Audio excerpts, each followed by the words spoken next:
vous inviter ce matin à tourner dans l'Épître aux Romains, au chapitre 1, s'il vous plaît. L'Épître aux Romains, au chapitre 1, qui est le chapitre d'introduction que l'apôtre Paul a envoyé à l'Église de Rome, qui contient la fameuse déclaration concernant la marche du juste et qui est en même temps notre verset du mois, notre premier verset cette année sur le thème de marcher par la foi. Et j'espère qu'avec ce verset, et avec ce passage, et avec cette prédication, et avec cette année, qu'on va pouvoir apprendre un peu plus comment marcher par la foi.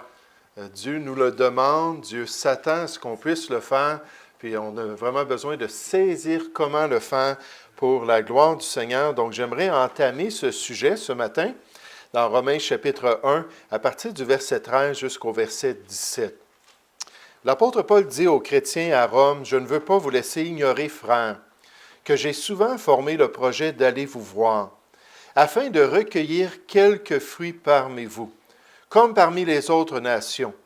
Mais j'en ai été empêché jusqu'ici.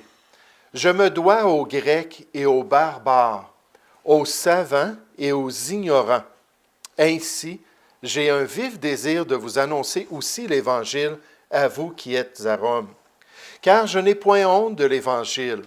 C'est la puissance de Dieu pour le salut de quiconque croit, du Juif premièrement, puis du Grec.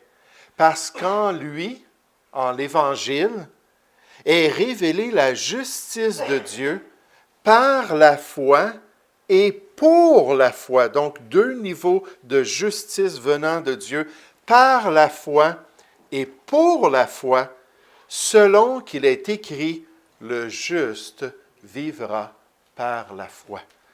Le titre de mon message ce matin, c'est « La vie fidèle du juste ». La vie fidèle du juste dans l'objectif de Dieu, dans l'idéal de la vie chrétienne, c'est qu'on puisse devenir des chrétiens qui marchons de plus en plus fidèlement dans les voies de Dieu. Et juste avant de regarder ce passage, j'aimerais qu'on puisse prier pour la famille Halls et aussi prier pour William, ça a été mentionné tout à l'heure, puis remettre ce temps entre les mains du Seigneur, puis qu'on ait ce désir dans notre cœur d'apprendre de la parole de Dieu. La Bible nous dit de recevoir dans Jacques chapitre 1, de recevoir le message de la parole avec des oreilles dociles, des oreilles bien disposées, la douceur d'un cœur qui cherche Dieu et qui veut accomplir sa volonté. Prions ensemble, s'il vous plaît. Ô Père Céleste, on veut te remercier, on veut te louer pour ce privilège de pouvoir posséder ta parole. Seigneur, de pouvoir contempler l'épître de Paul aux Romains. Seigneur, ce chef-d'œuvre de théologie, ce chef-d'œuvre de vie pratique et ce chef-d'œuvre, Seigneur, qui nous enseigne concernant notre marche par la foi. Et Père Céleste, ce matin, on veut s'arrêter et mettre de côté nos tracas, mettre de côté nos préoccupations, peut-être même les distractions ce matin dans l'Assemblée. Puis on veut vraiment se concentrer sur toi.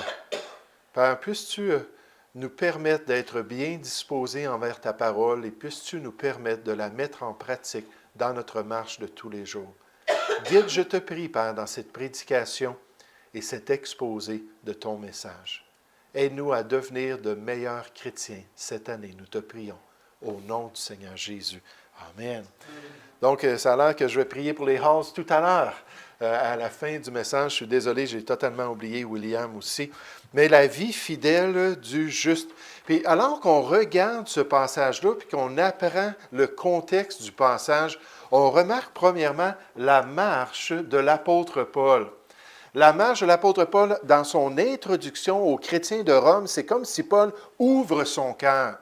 C'est comme si Paul révèle qui il est réellement, qu'il déclare ce qui le motivait dans son service chrétien, ce qui a fait qu'il avait le désir d'aller dans la ville impériale. Pendant des années, il avait ce désir-là pour aller témoigner aux Romains, pour aller leur partager son expérience, comment il avait été transformé par la grâce de Dieu. Puis il avait toujours ce désir-là, puis Dieu ne le permettait pas. Mais on voit comment est-ce que Paul voulait suivre sur cette terre les voies de Dieu, comment il voulait s'orienter pour poursuivre les choses de Dieu, comment il avait des priorités spirituelles qui le portaient à chercher premièrement le royaume et la justice de Dieu. Au verset 13, il dit, « Je ne veux pas vous laisser ignorer, frères, que j'ai souvent formé le projet d'aller vous voir. » Et la Bible nous parle de tous les projets du cœur de l'homme, toutes nos ambitions, tous nos désirs, tout ce qu'on voit même pour la prochaine année, en 2018.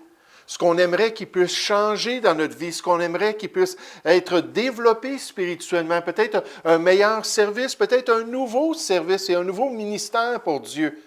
Puis bien souvent, on a toutes sortes de projets, mais la réponse, la Bible nous dit, vient de l'Éternel. Et c'est lui qui décide.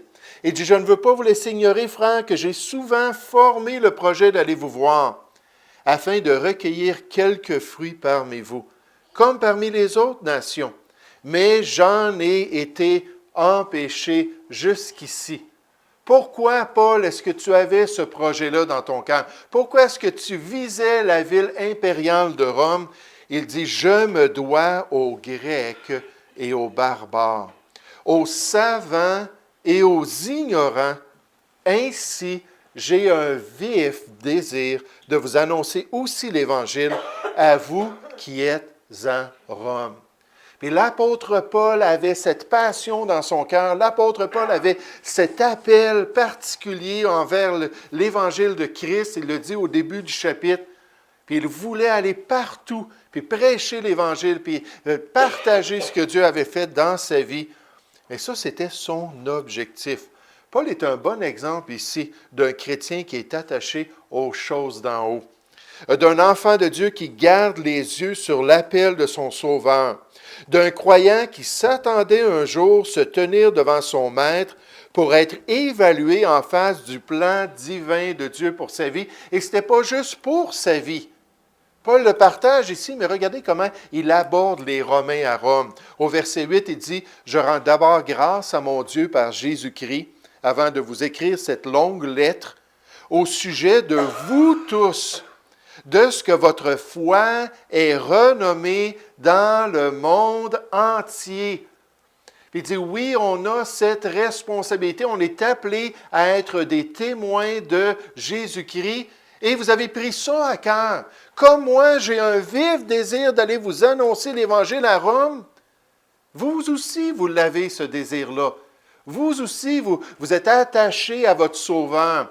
Vous aussi, vous voulez appliquer cette grande tâche-là qu'il a confiée à son Église dans vos responsabilités de tous les jours. Vous aussi, vous avez les bonnes priorités. C'est pour ça qu'il leur dit au verset 9, « Dieu que je sers en mon esprit dans l'Évangile de son Fils, mes témoins, que je fais sans cesse mention de vous, demandant continuellement dans mes prières. » Seigneur, c'est mon projet et c'est le sujet de mes prières. Seigneur, c'est mon désir, mais j'attends que tu ouvres la porte, demandant continuellement dans mes prières d'avoir enfin, par sa volonté, le bonheur d'aller vers vous, le bonheur de pouvoir vous côtoyer. Oh, l'apôtre Paul, c'était un chrétien qui vivait à la lumière de l'éternité. C'était un enfant de Dieu qui s'apprêtait un jour à quitter ce monde et à rentrer dans la plénitude de la vie éternelle et à pouvoir être évalué par son Seigneur et son juge en tant que serviteur de Jésus-Christ. Dans 1 Corinthiens 9, au verset 23, il dit « Je fais tout à cause de l'Évangile, afin d'y avoir part. » Puis dans ce passage-là, il décrit tout ce qu'il était prêt à faire, tout ce qu'il était prêt à payer pour pouvoir atteindre les gens avec l'Évangile. À un moment donné, on était en train de faire du porte-à-porte ensemble. Je pense que j'étais avec Juan cette fois-ci. Des fois, comme cette semaine, c'était avec Maxime. Des fois, c'était avec Juan. Puis on rentre dans un bloc appartement, puis ça sentait le cannabis. Dans le couloir, alors qu'on s'en allait dans le couloir, dans le centre-ville de Drummondville, ça sentait très fort le cannabis. Des fois, c'est de la cigarette, des fois, c'est d'autres choses que ça sent. Il y a toutes sortes de senteurs, des fois. Là. Mais là, ça sentait le cannabis. Puis moi, j'ai été introduit au cannabis, j'avais 8 ans. Puis après ça, j'ai été introduit à l'acide, puis à toutes sortes de drogues. J'étais sur la cocaïne, j'avais 12 ans. Puis j'ai été un toxicomane. Là, je sentais cela. Puis mon désir, c'était un petit peu là. Puis Joan me l'a dit après, il dit, ah, ça sentait fort, tout ça. Je n'ai pas partagé à ce moment-là, mais mon désir, c'était, hey, je veux sortir d'ici. Ça me rappelle des mauvais souvenirs. Une fois, j'étais avec Pierre dans le centre-ville, puis on marchait. Il dit, ça, c'est une des rues que je côtoyais avant de connaître le Seigneur. Puis tu me ramènes sur cette rue-là, ça me ramène toutes sortes de souvenirs, là. Mais des fois, on est confronté à des situations. Paul, il dit, je suis prêt à payer un prix.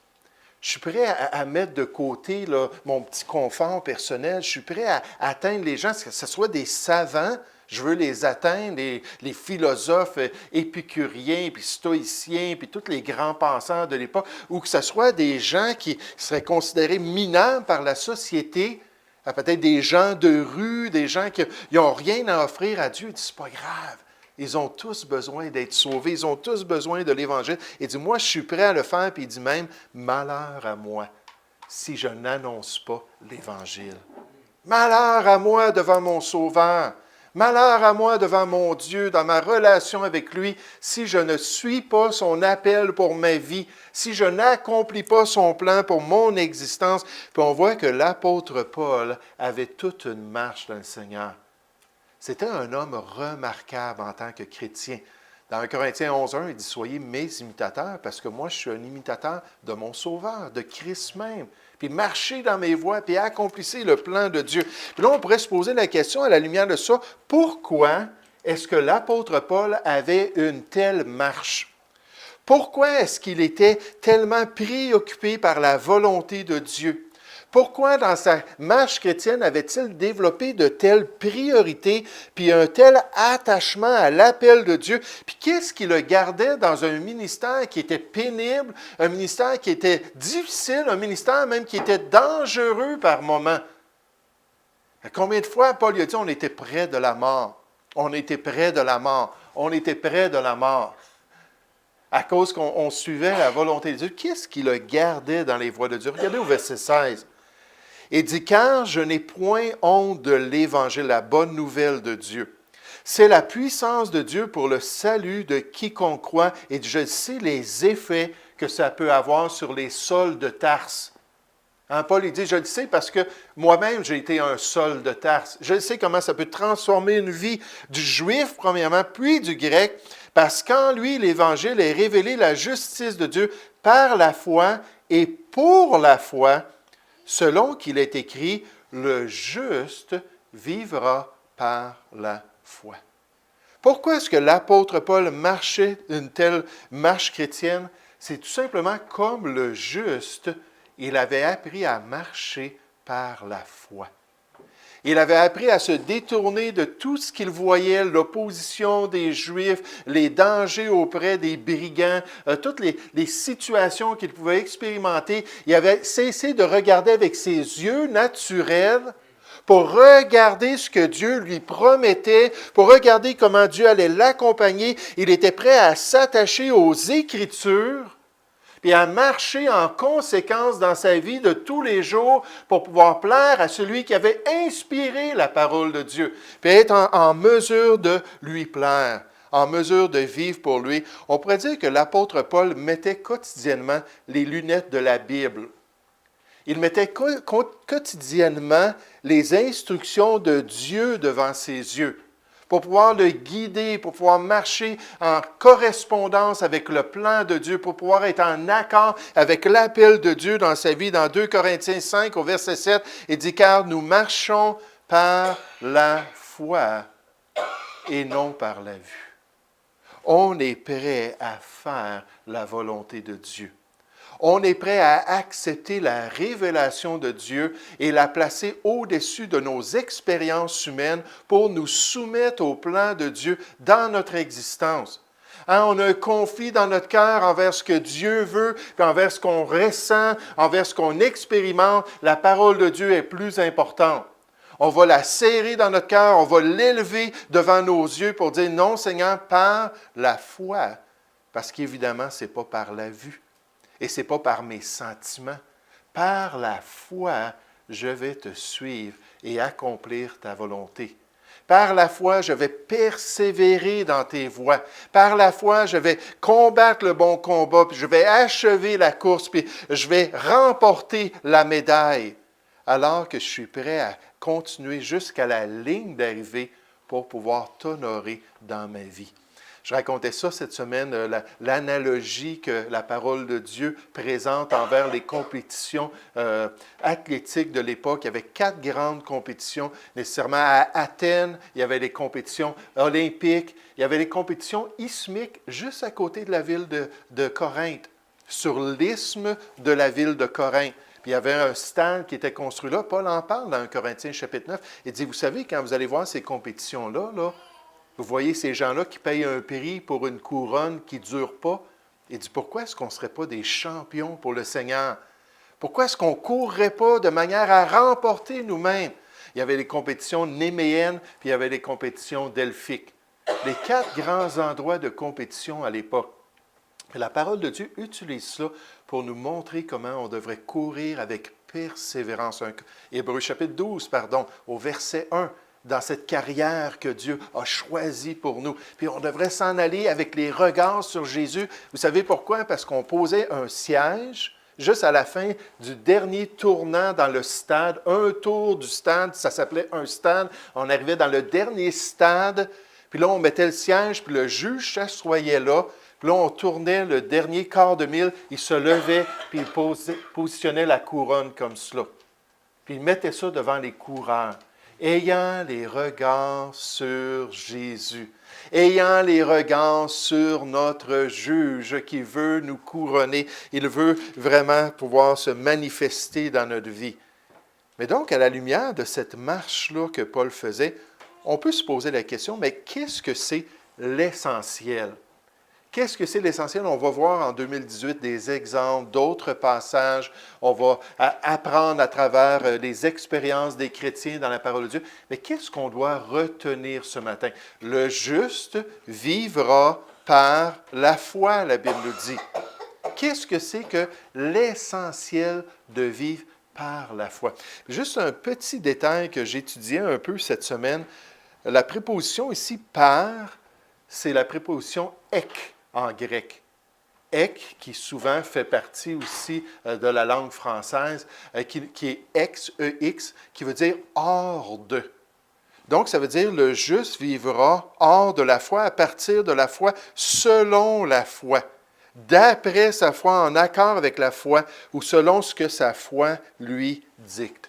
Qu'est-ce que c'est l'essentiel de marcher par la foi? Premièrement, c'est une dépendance de Dieu. C'est comment est-ce que le passage, surtout qui est cité d'Habakkuk, c'était son sens original. C'est qu'un chrétien qui marche par la foi va marcher ici-bas en se confiant quotidiennement dans la personne de Dieu, en dépendant de lui, en allant chercher la grâce et la force que Dieu va transmettre aux chrétiens qui se confient en lui. Dans Jean chapitre 14, Jésus dit que votre cœur ne se trouble point. Est-ce qu'on voit des choses effrayantes dans notre avenir en 2018? Est-ce qu'on considère peut-être les relations familiales ou peut-être même la vie de nos enfants ou peut-être le fait qu'on est encore célibataire en 2018, là, ça nous effraie de rester dans cette situation-là? Jésus dit que votre cœur ne se trouble point en 2018. Croyez en Dieu et croyez en moi. Peu importe ce qui s'en vient dans ton avenir, peu importe les expériences qui t'effraient, les nouveautés que Dieu te prépare en 2018, pourquoi ne pas te confier en lui? C'est ça, marcher par la foi. C'est ça, cette marche qui est une dépendance de Dieu. Mais deuxièmement aussi, dans le même passage, ça nous donne une perspective différente de la vie. On marche par la foi d'après ce que Dieu a révélé. On marche par la foi pour avoir une réalité dans notre vie chrétienne qui vient de la pensée de Dieu, puis nécessairement qui est de la parole de Dieu. Dans Hébreux chapitre 10, on nous dit, en parlant tout le passage, nous parle de persévérer, de continuer, d'être zélé dans ces bonnes œuvres que Dieu a préparées d'avance pour nous.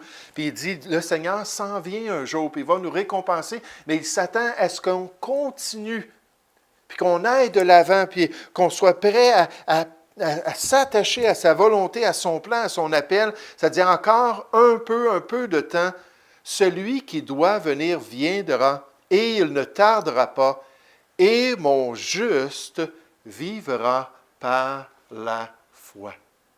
Mon juste continuera à penser bibliquement, à voir la vie selon la révélation de la parole de Dieu. Puis là, ça dit, mais s'il se retire de la voie étroite qui a été choisie par Dieu, mon âme ne prend pas plaisir en lui.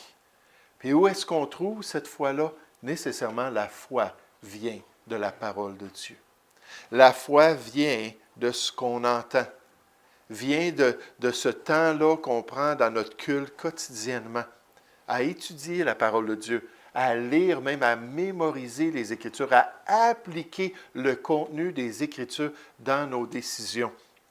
Quand j'ai commencé à fréquenter mon épouse, il y a 26 ans de cela, puis qu'on commençait à chercher la face de Dieu pour voir si c'était la volonté de Dieu qu'on soit ensemble. Ça faisait déjà 4 ans que je la connaissais. Je l'avais rencontrée dans un institut biblique. Puis elle était partie aux études en Ontario. Puis elle était partie pendant 4 ans de temps. Puis pendant ces 4 ans de temps-là, je priais, Seigneur, change son cœur. Seigneur, change son cœur. Moi, j'avais tellement dans mon cœur la conviction que c'était elle.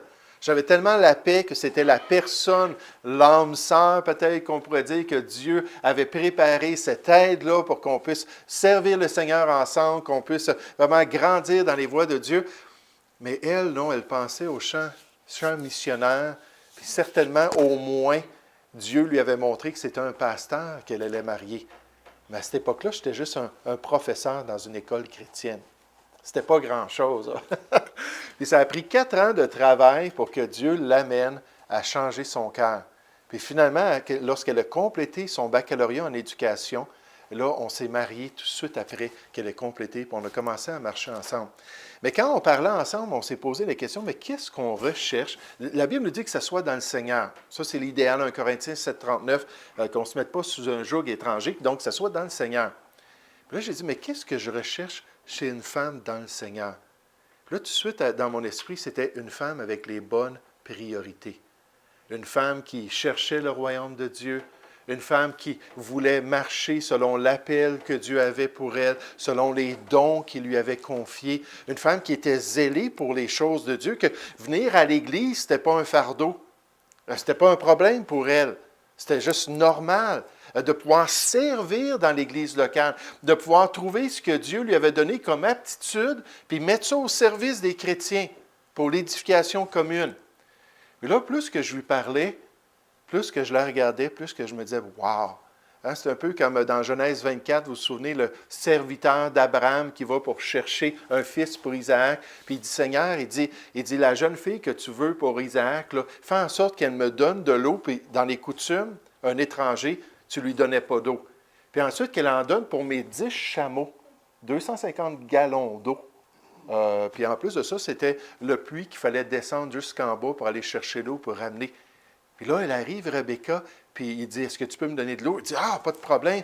Elle lui donne de l'eau, puis là, elle se met à courir, puis là, elle descend, puis là, le gars était là, puis il n'en revenait pas. Puis là, il s'est mis à genoux, puis il a dit, merci Seigneur, tu as fait réussir mon voyage. Puis c'était un petit peu comme cela.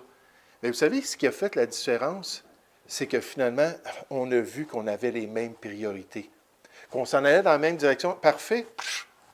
25 ans d'imperfectude. Oh, j'ai d'inventer un nouveau mot, là, mélanger l'anglais et le français. 25 ans là, de croissance spirituelle, puis je ne sais pas si le Seigneur me réserve encore un autre 25 ans avec mon épouse, mais on a tellement de choses à changer. Mais il y a une chose qui était évidente, c'est qu'elle avait un cœur pour la parole de Dieu. Et elle voulait suivre la parole de Dieu. Je pensais à cela cette semaine, un des hommes qui a été vraiment remarquable, c'était un missionnaire, c'était un cartographe, c'était un homme qui a travaillé pour l'émancipation des esclaves en Afrique, un homme qui a vécu toutes sortes de menaces pendant des décennies, il a servi le Seigneur en Afrique, le docteur David Livingstone. Il a été attaqué 2 fois par un lion, laissé presque mort. Il a été harponné par un rhinocéros. Mais encore une fois, c'est des indigènes qui l'ont trouvé, puis qui l'ont ramené, puis qui ont permis de survivre. Puis à la fin de tout ce ministère-là, Le docteur David Livingstone, qui était souvent seul dans la broussaille de l'Afrique, en face de tous les dangers de la nature, en face de tous les dangers des personnes, des braconniers, et ainsi de suite, quand il a répondu « Comment est-ce que tu as été capable de rester là? » Il a dit « Il y a une promesse qui m'a gardé à travers toutes ces années. Jésus m'a envoyé avec cette mission-là. Il a dit « Allez, faites de toutes les nations des disciples, les baptisant au nom du Père, du Fils et du Saint-Esprit. » Et il l'a fait pendant des décennies. Et enseignez-leur à observer tout ce que je vous ai prescrit. Il l'a fait fidèlement avec toutes les personnes qui acceptaient le Seigneur. Mais il dit « Voici la promesse. Et voici, je suis avec vous tous les jours jusqu'à la fin du monde. » David Livingstone, par la foi, comme le juste, a été capable de persévérer jusqu'à la fin de sa vie. Oh, quelle marche que nous voyons dans la vie de l'apôtre Paul. Quel zèle, quelle détermination malgré tous les dangers. Pourquoi Paul a-t-il marché ainsi? Parce qu'il avait choisi de vivre par la foi. Quand les Juifs lui disaient qu'il était dans l'erreur, puis qu'il était hérétique, qu'il était le chef de la secte des Nazaréens, il disait « Dieu m'a appelé à prêcher l'Évangile. » Quand les Juifs doutaient de sa sincérité, quand même les chrétiens disaient qu'il marchait par la chair et qu'il était hypocrite, il a dit « J'ai marché devant Dieu dans l'intégrité de cœur. J'ai toujours accompli sa volonté. » Et il revenait toujours à sa foi et à sa relation avec Dieu et nécessairement avec la parole de Dieu. Puis c'est quoi l'essentiel? C'est de dépendre de Dieu parce qu'on n'est pas capable par nous-mêmes. Sans lui, la Bible nous dit, nous ne pouvons rien faire dans la volonté de Dieu et dans cette marche pour le Seigneur. Puis deuxièmement, c'est de marcher avec les lunettes de la parole de Dieu pour pouvoir vraiment marcher par la foi. Notre foi vient de la Bible. Nos convictions, l'orientation de notre vie, l'illumination du Saint-Esprit alors qu'il applique ses vérités, alors qu'il nous montre son plan, son appel, viennent de la parole de Dieu. Et c'est pour ça que l'an passé, j'ai terminé l'année en vous donnant des exhortations à quelques reprises. Continuez à lire la Bible. Continuez à vous attacher fortement à la parole de Dieu. Assurez-vous de la méditer, de la garder. Aller au travail, je pense à la parole de Dieu. Avec mes amis, je pense à la parole de Dieu. En famille, je pense à la parole de Dieu. Continuellement avoir la parole de Dieu devant nous pour accomplir le plan de Dieu, pour être comme le juste qui va vivre une vie fidèle ici-bas. Est-ce qu'on est déterminé à vivre par la foi? Est-ce qu'on veut en 2018 grandir dans les voies de Dieu, faire face à l'inconnu, faire face à la nouveauté, faire face à toutes les circonstances et nous assurer de le faire fidèlement pour la gloire de Dieu? Nous allons prier ensemble. Ô Père Céleste, oui Seigneur, je veux te remercier pour la famille Halls dont on a eu des bonnes nouvelles tout à l'heure. Merci qu'ils sont prêts maintenant à s'en aller dans une nouvelle ville en Australie et par la foi, malgré près de 22-23 ans de ministère là-bas, malgré toute l'opposition qu'ils ont vue, la froideur du cœur des Australiens envers ton message, Seigneur, ils savent c'est quoi la grande mission. Ils savent qu'ils sont responsables de l'expédition et non pas de la réception de ton message. Ô Père, bénis-les abondamment. Bénis leur garçon qui va avoir cette chirurgie aussi sur sa main. Et Père, que tu puisses vraiment le soutenir à travers sa réadaptation et l'utilisation de sa main, Père. Seigneur, on veut te prier pour William aussi, que nous avons à cœur. Puisses-tu vraiment, Père, continuer à mettre des personnes dans sa vie. Puisses-tu continuer à l'attirer à toi, comme tu as promis dans les Écritures. Et on espère qu'un jour, William va faire ses bons choix devant toi. Et Seigneur Père, on veut te prier que tu puisses en 2018 nous permettre de progresser. Que tu puisses nous permettre d'avoir de plus en plus les lunettes de ta parole devant nos yeux pour pouvoir de plus en plus accomplir toute ta volonté.